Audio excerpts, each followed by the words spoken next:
Hey everybody, Plushie here. I know this is really late and the Koyanskaya banner is almost about to end, but I feel like as a person who has used this character so extensively over the past year, I should at least make a short video talking about this servant. I will make a full-fledged detailed version of this review when she comes out during NA, so I guess stay tuned for that. Koyanskaya of Dark's first skill is an AoE 30 MP battery as well as an AoE 30% buster up for 3 turns. This is one of the more talked about skills in her skill set as it enables a lot of multi-core farming teams. It even spawned a team where you do double Koyanskaya of Dark and a third AoE buster DPS that can also charge the entire team's MP gauge, usually Oberon or Koyanskaya of Light. However, this team requires append skill unlocks as well as higher MP levels on each of the DPSs, otherwise the damage will be a little bit lackluster, so do not put too much expectations into this team. The 100% star absorb down on Hominidae allies can be a good thing or a bad thing if you're using Koyan Dark as the main DPS. Obviously, this can be treated as a 1-turn star absorb up. However, even if this works against your team, it only lasts for 1 turn, so I really wouldn't take it too seriously. Her second skill is also very powerful. When it lands, it applies 30% attack up and defense up to all animal trait allies, and it also targets one ally and gives them a 2-stage overcharge up as well as a 3-turn buff that allows them to gain 5 stars whenever they attack with their buster cards. The 30% attack up and defense up is obviously really powerful. It is even higher number than Waver's skill 2 and 3 combined, however it does have to land on animal trait allies. The overcharge can be, really good or really bad depending on who you put it on, but even if you just put it on Koyan Dark, it's pretty good because she has an MP that is anti-earth and the anti-earth damage does scale with overcharge.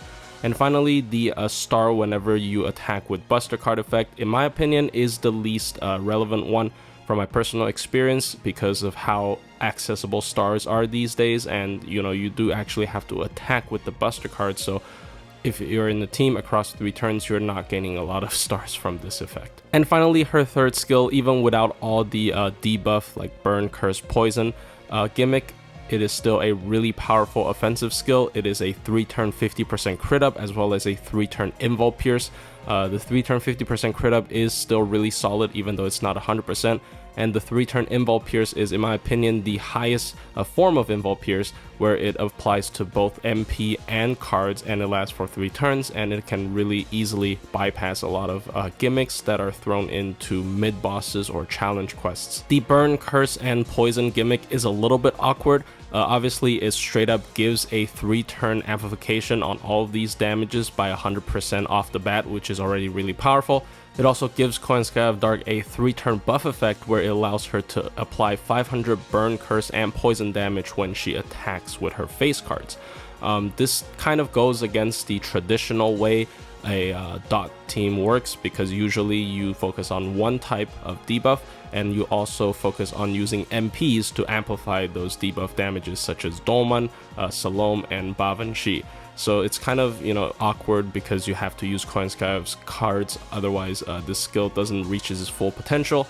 But it is pretty okay in solos. It can chip away quite a bit of damage just on her own because she can attack 4 times every single turn, and this really amps up. But she's still used in curse teams or burn teams mostly because she has an AoE MP charge, a targetable overcharge, and the dot amp is still really good on her skill 3. Her passives are actually pretty decent. The existence outside of the realm makes her compatible with Van Gogh, which is also really important in more challenging content.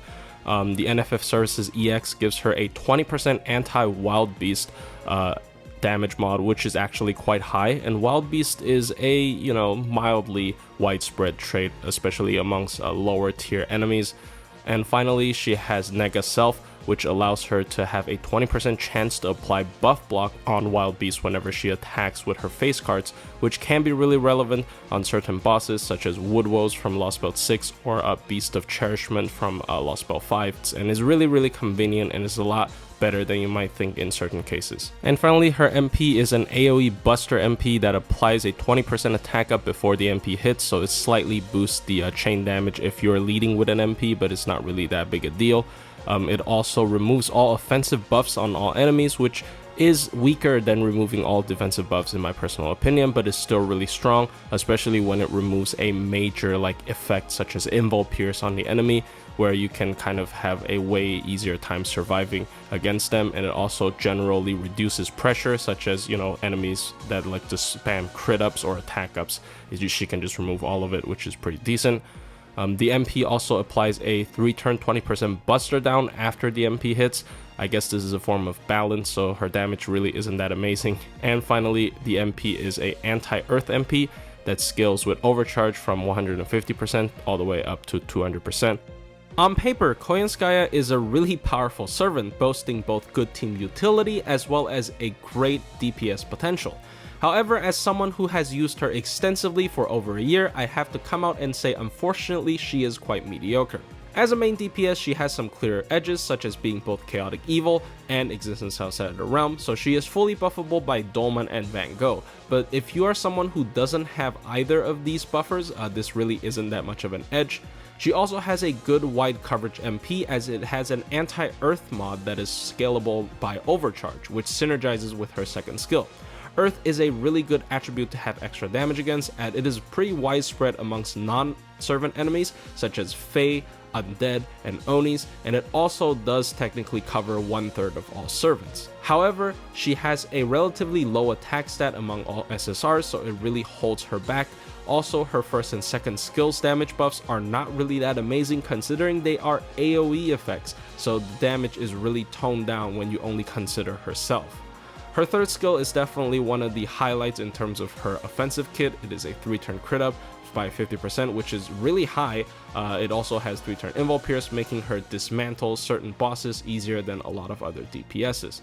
However, her crit game is a little bit too overflowing, as Dolman and Van Gogh are also crit damage boosters. Her MP damage is going to be quite low, while her crit damage is going to be a little bit, unbalancedly high when you use the right supports. She also has a relatively small battery to herself, once again because it is AoE, so she is not suitable for double Koyan Light farming as a main DPS, because you need K-Scope and Oberon and double Koyan Light, so it's just way too much. There's way better options than her. As a support, Koyanskaya of Dark is actually really competent when she's supporting animal trade servants, boasting sometimes even more support ability than a typical meta support, because it has a good blend of defensive and offensive buffs.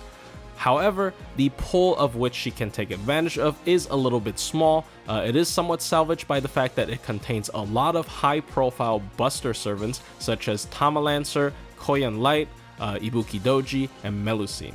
However, if you don't have a lot of these servants, her support ability drastically drops. And as a multi-core farmer support, she does have MP damage problems, as I've mentioned before, so she's usually only able to clear a weaker wave while supporting a stronger main DPS. This makes her not be a staple pick in a team. Usually she is the third or fourth, or just cut out from a team, so she's definitely not worth rolling just for the support. And finally, she is definitely not a good solo servant despite how many solo situations I put her through. Her only defensive skill is the 30% defense up for 3 turns on her second skill, and that skill has a abysmally long cooldown, which is at 7 turns even at max level. The only other thing backing her up is her massive HP pool, but that usually is not enough in this day and age, which is quite unfortunate because she has quite a bit of effects that really takes advantage of her being able to attack multiple times for multiple turns, such as her passive, which casts a 20% chance of buff block on all demonic beast enemies. When you're soloing, this becomes semi-permanent even, when you attack 4 times every single turn. And also her third skill, being able to stack a bunch of dot damage on the enemy, being able to chip away 10 to 20k per turn if she's soloing. However, this is definitely not enough reason to justify her to be a solo DPS, and she would usually just roll over and die because of the lack of any form of survival. So overall, this is quite a short video, as I've said before, because the banner duration is super low. I think when I push this out, the banner would have less than 12 hours left, so I apologize. I think over the past year, I have demonstrated enough times how flexible Koyanskaya of Dark can be as a servant, and how many different situations she can tackle. but that is based on the fact that I have bolstered her stats so much that she no longer has damage problems. As a main DPS, she usually is going to feel lackluster in terms of damage unless you're using very specific supports and using her crit damage. Her MP damage is always going to be pretty low.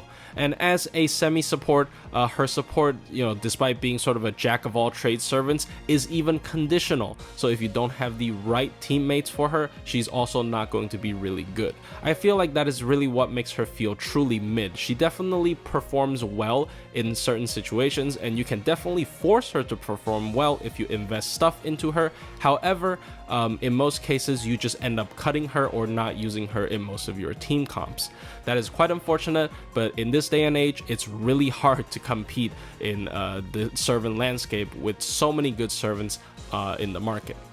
So anyways, I hope you guys enjoyed, and if you really still want to roll for Koyanskaya of Dark, you have my blessing, and I'll see you guys in the next one.